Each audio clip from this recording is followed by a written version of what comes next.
classic bikes look amazing. They're interesting to work on and they are involving and enjoyable to ride. But let's face it, a 50-year-old bike is never going to have what it takes to beat the performance of a modern machine. There's not any day of the week that an old classic is going to be better than a modern bike in terms of performance. Take the Kawasaki Z1 for example. It's the iconic bike of the 70s, a poster bike to define a decade. But even now, if you were to take one on the road, the suspension wouldn't be what it could be. The brakes wouldn't be up to much. The electrics could be questionable, and let's face it, reliability may even not be the best. The latest raft of retro machines lets you take a slice of old school cool without the hassle. Look at Kawasaki's 13,125 pound Z900RS SE for example. It's got all the hallmarks of a classic machine. It's got copious chrome, deep metal flake paintwork, but as well as giving the look of a classic bike, does it really give you the handling and does it really evoke what it's like to ride one? So to answer that question, here are 5 things that you need to know about the Z900RS SE. So let's start with the engine. The 948cc inline 4-ball, that's typical classic 4-cylinder Japanese layout, and they've got styling details on there like the cooling fins that really do strike a chord when you think back to that original Z1. Now, on the 2018 bike, there are a couple of things that really didn't quite work for us. It lacked a little bit of character and throttle response lowdown could be a little bit spiky. Although the capacity remains the same, there have been quite a few changes to this engine. So first of all, the cam profiles are different, compression has been raised, and it's got new electronic intake system that basically gives it better fueling and better economy. The result has been a 4 brake horsepower increase in power, but it's the way that the engine now behaves. That throttle response, that spiky response we didn't like before is gone. It's now much more smoother and predictable.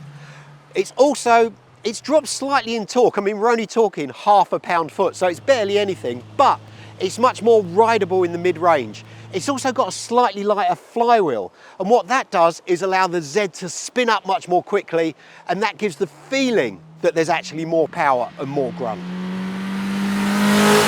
So the difference between the 2026 bike and the 2018 one, and when compared with the original Z1, is in electronics. Now, this has got a 6-axis IMU, and that means that the ABS and the traction control are both lean sensitive. We've actually had a chance to put that into practice on these cold, damp roads that we've been riding on. The traction control on the exit of a bend get a little bit too feisty on the throttle, and it slips and grips just enough to let you know it's working without affecting the ride. So it's unobtrusive, yet a real helping hand when you need it to be. And that's the same with the ABS. A patch of unexpected loose chippings could have potentially been an issue, but the front brake just gave enough grip and slip again to make us feel confident and controlled under braking. So where the throttle's concerned, obviously we don't have cables anymore, we've got ride-by-wire throttle, and that means that we've got cruise control, and that's a godsend on bikes like this. You know, when your favourite A-road, the council's put up average speed cameras, you can just lock in your maximum speed and basically keep your license clean. It works really well up and down, so if you're cruising on the motorway as well, you can stay within the flow of traffic. Now, as well as all of that, it has of course got smartphone connectivity, the kind of thing that was science fiction back in the 70s. With Kawasaki's Rideology app, you can like hook up to the bike, and by using voice commands through an intercom, you can actually control various features on the app as well. Your music, navigation, calls, messaging, that kind of thing.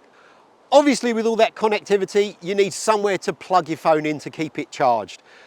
But why have Kawasaki come up with this horrible block of a thing attached to the mirror base? We appreciate that we need the technology, but do we really have to have it in our face like that? It just kind of ruins that retro look across the handlebars.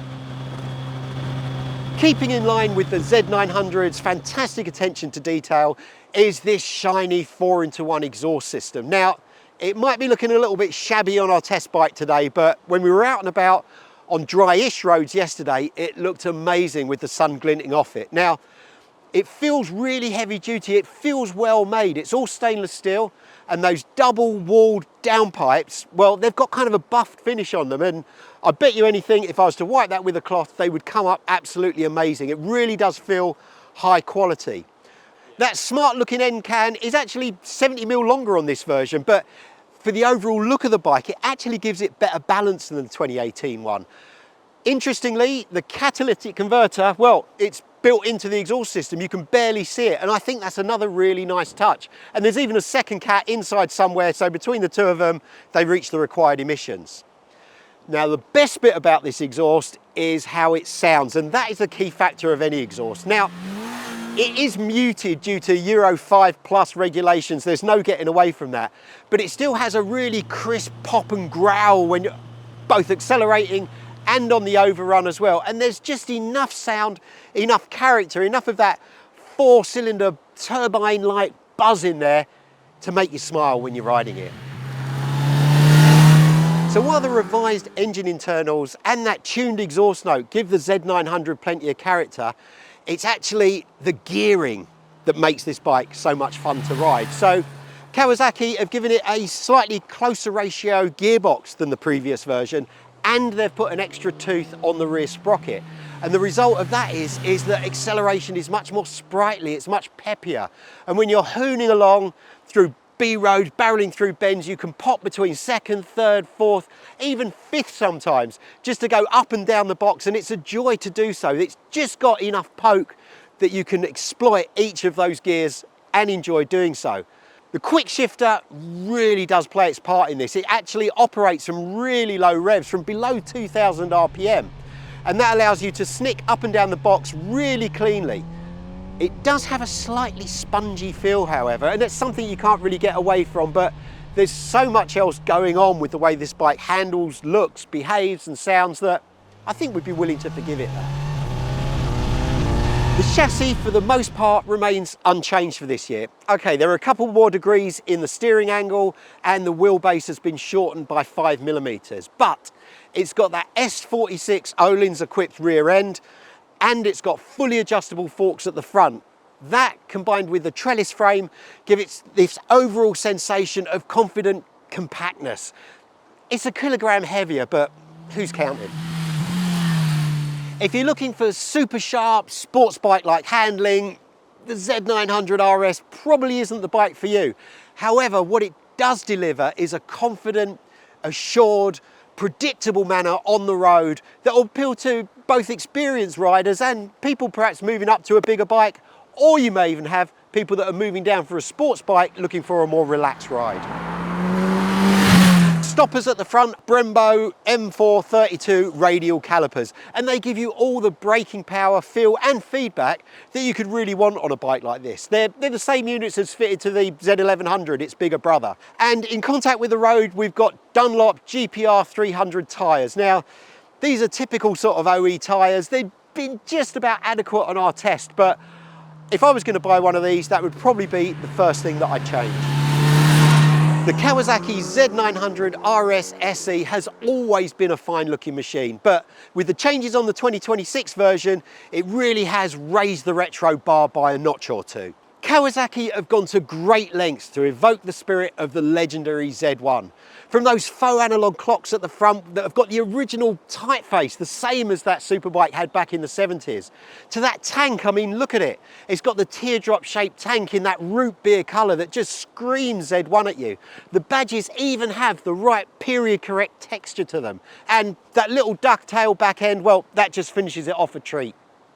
There are one or two little details that, you know, it's a modern bike, and that shows through in little brackets on the radiators, that USB mounting, and one or two other things that won't let you get away from it being a modern bike. But hey, it's now got the character and the personality just to make it more interesting and a bit more special than the average Japanese 4-cylinder machine.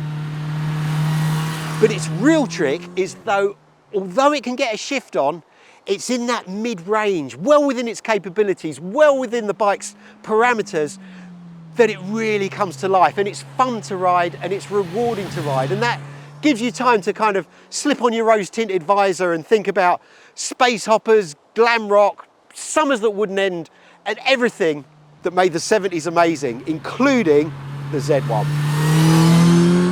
So we've given you our thoughts on what it's like to ride this bike on its own, but how it compares against its rivals, well, that's another matter. Stay tuned, because we've got a group test coming up very shortly where we'll be able to answer that question. So thanks for watching this video. Give us a like, drop a comment, and for everything motorcycling, check out Motorcyclenews.com.